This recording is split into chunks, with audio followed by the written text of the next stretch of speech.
Welcome to the Better Together podcast, where we look for ways we can work together to advance the gospel of Jesus Christ. Today we have with us Pastor Brandon Smith. You might have heard of him. He's one of our Free Will Baptist North American missionaries, and he and his team have gone to Hickory, North Carolina to launch the Equip Church. And so, Pastor Brandon, thank you for taking the time to be with us today, my friend. Thank you, Dr. Moody. I appreciate the opportunity to come and share about our ministry here in Hickory. Now, I am so happy. North Carolina, you know, I love North Carolina, but I got a question for you, Brandon. I used to live in Clayton, North Carolina, and I pastored a church there.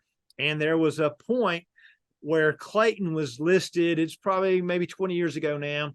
Clayton was listed as one of the top places to live in the United States. And wow, all kinds of church plants just burst up all of a sudden all over the place. And now many of them went away. Some of them stayed. But once they were listed as one of the top places to live in the country, a lot of people came our way. Help me out. I'm not finding Hickory on a list of one of the top places to live in the United States. Am I missing something? No, sir. It's a really interesting story. So whenever we answered the call to church planting, we knew that God had called us, and we knew that God had called our team, the Huff family as well. They're a part of our team, and God had called us and placed Hickory on our heart, and we didn't really understand why Hickory, but we knew God had put Hickory on our heart, and it was through our assessment process with NAM. We're a joint project between North Carolina State Mission Board and North American Ministries. And so when we were going through our assessment process, we found out some staggering statistics about Hickory. One time, Hickory was the fifth city for opioid abuse in the United States per capita, just about 5 years ago. 40% of the grandchildren of Hickory are raised by their grandparents. And over 50% of the population of Hickory would consider themselves nuns or having no religious affiliation at all. And it was through that God really opened our eyes as to why he called us to Hickory. So we knew that it was in our heart. I mean, we traveled as Project Hickory. We knew that. And then about a year ago, or at the beginning of this year, I forget exactly when, we did the Know Your Community report. And we specifically targeted within 5 minutes of the school where we're meeting. So we're a portable church plant. We're getting ready for our launch day, September 17th. And we meet in an elementary school. And that elementary school is in one of the poorer parts of our city. And within a 5-minute drive up there, in our Know Your Community report, we found some things that just reaffirmed what we had already learned through our assessment at NAM. So, in other words, it wasn't the most popular place to be, but it's a very needy place to be, if I'm hearing you right. So yes. Let's kind of walk through some of that a little bit. You mentioned the Know Your Community report. One of the first things I kind of noticed from your Know Your Community report, I don't know if our listeners can see that, but it's a little map of the 5-minute drive, but 17% of the people had no high school diploma. And I think that's one of the highest. It may be the highest that we've seen. A good thing on your Know Your Community report is your population is going up. And so we like that. And I don't know if people can see this, but at the top, wow, there's a lot of people, Brandon, that have never been married. In fact, that is the most likely group in the Equip area, or where you're trying to launch Equip, isn't it? Yes, sir. Yes, sir. And so at Equip Church, we exist to equip God's people to do his work and build his church. And that comes from Ephesians chapter 4 and verse 12. And that chapter talks about the role of church leadership as to equip the saints for ministry. And with that, we want to equip families with the hope of the gospel and equip them with the biblical truths for their everyday life. And we wanted to be very intentional about discipleship. And some of those statistics come from a culture that has not elevated marriage, a culture that has not elevated staying together once you are married. And so we believe that the Bible is the answer. We believe that the hope of the gospel is the answer. And through the gospel, people's lives will be transformed. And when people's lives are transformed, our communities are transformed. And so it works, God uses the church and works down into the family, into the individual, and transforms the community. So what I hear you saying is you're really taking Titus chapter 2 to this community, Yes. and you're equipping older people to come in and disciple younger people. You've got as many single moms and dads as you have married couples in the community, yes. And far more unmarried folks who single parents trying to raise a child. And so you're trying to bring the church around them to help. And it sounds like, in listening to you, you believe that that's kind of the hope for this community. Yes, sir. That's exactly right. That's exactly right. That's the only hope for any of our communities.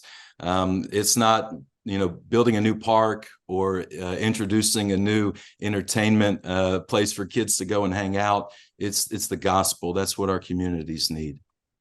And so it's a diverse community. We should point that out. 15% of the population is believed it will be Hispanic in 5 years, 26% African-American. So you're going into a very diverse community where there's a lot less income, if you will. So I know you've got some data on that, some of the financial needs of your community. Yes, sir, that's right. So 47% of the population within a 5-minute drive of the school, they make $37,000 a year or less. And so almost half of the population doesn't even make $37,000 a year.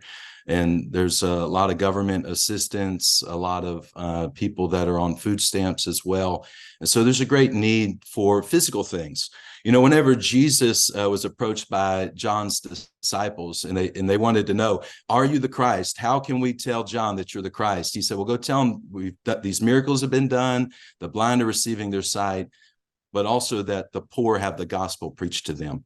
And that's our call as the church, is to not look at somebody and say, well, they don't look like us, they don't sound like us, they don't live where we live, they don't wear what we wear. That's not our determination. Jesus, as Free Will Baptists, we believe Jesus died for everyone. Everyone that is living and breathing, Jesus died for. And it's our responsibility as ministers, to go into those communities, live, work, shop in those communities, and make friends with our neighbors, love God, and share the gospel with them. We're doing that in tangible ways. We've not had our official launch service, our grand opening service, but we just had a back to school event where we rented the school and we invited the community to come out, and we were able to see a great number of people come out from the community. We got to meet them and talk with them. We did something very special for the school where we meet at. We were able to raise the money through our partners to be able to buy every student at the parish, at the school, $40 pair of shoes. And so that was 310 students received a shopping pass so they could go to shoe show and pick out the shoes they wanted. And it was a great program. And so we did that. We've got some plans in the future. We don't want to reinvent the wheel. And so there's some things that we will do that others have done that have been successful. But one of the things that we did was, it's really easy in an established church, because I've been an established church pastor. And I left an established church to plant this church. And so it's easy for us to want people to come to us. But the Great Commission is to go into all the world. And so we are forced to do that because we don't have a building and we're portable. So one of the things that we did was we partnered with the community. And we had our own back to school event, but we were asked to be a part of a community back to school event as well. And I said to him, I said, look, I've already spent this much money, to buy shoes, and I really don't have the resources right now. And she's like, no, I just want you to come, be a part of it, set up a tent and talk to people. So he did. But I told her, I said, I'm not going to go without having some skin in the game. So we paid for a balloon artist to be there.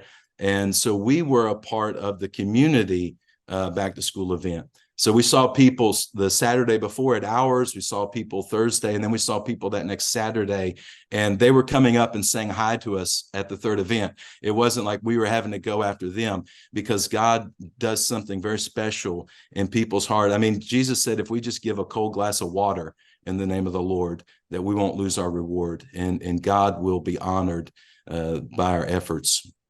Wow, that is wonderful. And so you start out, you're doing some things. Now they're recruiting you, asking you to be a part of what they're doing in the community. So it already shows, Brandon, that you guys are having an impact on that community. They see you as helpful to them, which the gospel is. And we think and hope many of them will come to know the Lord as their Savior. So this is great. You guys are doing this as a church plant.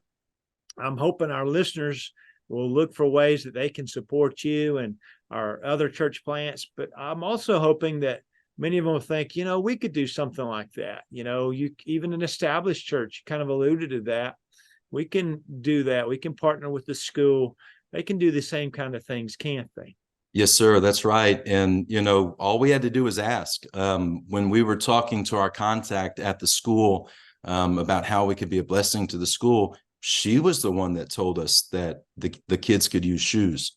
And so just by asking the question, I don't have to have all the answers, and as a church planner, I don't have all the resources, but as we're better together, right? And so God uses us together to be able to reach our communities. And sometimes you just have to ask, let them know that you're willing, like this coming Friday, our team is going to the school to cook lunch for the teachers, so we're trying to be a blessing to the students, trying to be a blessing to the families, to the teachers, and really love on our community. That's great. And so I started out by mentioning if a city shows up on top places to live, a lot of church planners will sometimes come that way. And that's really because the more churches we have, more likely we are to see new people get saved. The other part of that, though, is a community like that can support a new church. In a community where you've got poverty like this, it can be more difficult to support a church. And so what you all are doing, you're kind of venturing out, and it'll take more folks of lower income to support a church, but it kind of points to how we really need to do what we can to support you, doesn't it? Yes, sir. That's right. We're so grateful for our ministry partners. The reason why we could do this for the school with the shoes was because people supported it. We couldn't do that as a church plant on our own. And so we're so grateful for that. All of our supporters, not just in North Carolina, but in other states as well, that have gotten behind our ministry. It helped us get off of the field so that we could focus on doing the work. It helps us stay on the field to be able to continue to reach the city. We got big plans. We've got exciting things that we'd like to do, but there's always a dollar sign attached to those things, those big things. And so it's definitely been a blessing to be able to see God's people come together.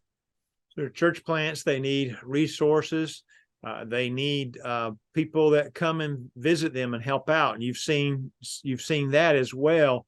Maybe share how people could come along and maybe do a church mission trip and how that's been helpful in the past. Yes, sir. Our summer has been super busy. We've hosted at least one church mission group every month during the summer. And so they've come in, they've registered with us, they've come in, and we've went into the community. One of the things that we did in the community was we called it Loads of Love. And Jonathan, he came up with that plan, and I absolutely loved it. And so we went to the local laundromat and we paid for people's laundry. And then we got to pray with them there at the laundromat, and the missions teams came in and helped with that. We did some service projects in the area, went door to door, doing like the pray and go, where we'd hang a door hanger and we'd pray in the driveway, go to the next house. We did popsicles at the park, where we went to where the people were, and we gave out free popsicles and free water and invites to our church services. That's been extremely beneficial. We're really excited about the next mission group that's coming. The North Carolina Youth Board is bringing a missions group the day before our launch, and they're going to come and we're going to set up for a service. They're going to go door to door. We're going to have a church service, and then we'll launch the very next day. And so we're grateful for them coming. I'll tell you, the finances is huge. You've got to have the finances, but even as a home missionary, it is so important for people to come to a church plant and be an encouragement. When the groups have come, they've come and they've been such a help. They've been such a blessing. We've been able to distribute thousands of door hangers, and we just couldn't have done that on our own, and being able to get the word out. It's very helpful. And I want to encourage anybody to reach out to a local church planter and go and help them out, and be able to work in their ministry and see what they're doing on the ground. That's great. So number one, we do encourage folks to help our church planters financially. Go to them. I'm hearing from you, Brandon. It's been extremely encouraging to you and the Huffs as people have come to your church and they've helped out in your community and they've done things for you that a church plant can't do by themselves. Right. And then to pray. So we ask you for the Smiths and the Huffs, put them on your prayer list, pray for them.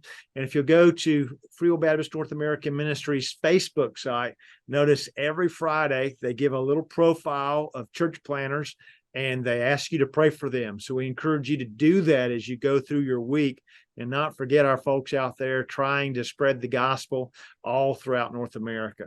Well, thank you so much, Brandon, for taking the time and sharing with us today. And boy, we're proud of you. We're proud of all our church planters, but it does seem like our church planters are doing some exciting things. And it seems like it's things that all of us can learn from. Some of the things you're doing, all of our churches might be able to adapt some of those in their particular context. And so thank you for being kind of innovative as you all really are. Thank you for that. Thank you, brother. Thank you. We want to thank you for taking the time to join us today. If you know someone that would benefit from this podcast, please take it, please share it with them. And remember, every little thing we do to advance the gospel truly does make a difference. We truly do accomplish more when we work together. We are better together.